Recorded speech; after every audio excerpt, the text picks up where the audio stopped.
ఒకవేళ అభిచార హోమంబు సేయించు, ఒకవేళ ఎండల నుండ పంచు, ఒకవేళ వానలన్ ఉపహంతి నొందించు, ఒకవేళ రంధ్రంబులుక్కబొట్టు, ఒకవేళ తన మాయ వదవించి బెగడించు, ఒకవేళ మంచున ఒంటి నిలుపు, ఒకవేళ పెనుగాలికిన్ ఉన్ముఖు గావించు, ఒకవేళ పాతించు ఉర్వియందు, నీరమన్నంబు ఇడనీక నిగ్రహించు, కశల నడిపించు రువ్వించు గండశిలల గదల వేయించు ఘనశరముల కొడుకునొకవేళ అమరారి క్రోధియగుచు.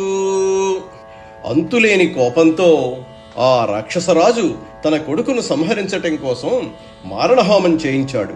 మరొకసారి వాణ్ణి మండుటెండలో నిలువునా నిలబెట్టాడు. మరొకసారి జడివానలో తడిముద్దగా ఉండిపోమ్మన్నాడు.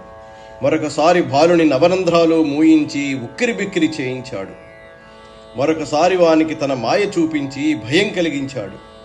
మరొకసారి మంచులో ఒంటరిగా నిలబెట్టాడు. ఇంకొకసారి సుడిగాలికి ఎదురుగా ఉంచాడు. చివరకు ప్రహ్లాదుణ్ణి భూమిలో పాతిపెట్టించాడు. వానికి అన్నం నీళ్లు ఇవ్వకుండా మాడిపించాడు. వాణ్ణి కొరడాలతో కొట్టించాడు. వాని మీదకు రాళ్లు రువ్వించాడు.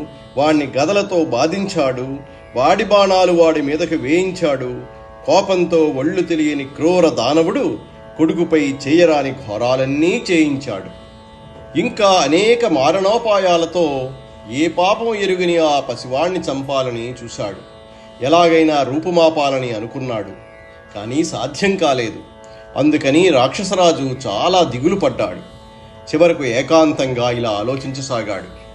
ముంచితి వార్ధులన్ గదల మొత్తితి, శైలతటంబులందు ద్రొబ్బించితి, శస్త్రరాజి పొడిపించితి, మీద నిభేంద్ర పంక్తి రొప్పించితి, ధిక్కరించితి శపించితి, ఘోరతవాగ్నులందు త్రోయించితి, పెక్కుపాట్లన్ అలయించితి, చావడేమి ఇదేమి చిత్రమో.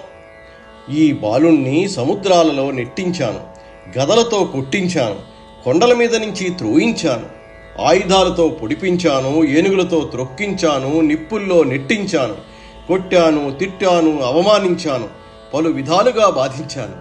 కానీ వీడు చనిపోవడేమిటి? చిత్రంగా ఉందే. ఎరుగడు జీవనౌషధములు, ఎవరు భర్తలు లేరు, బాధలంతరలడు నైజతే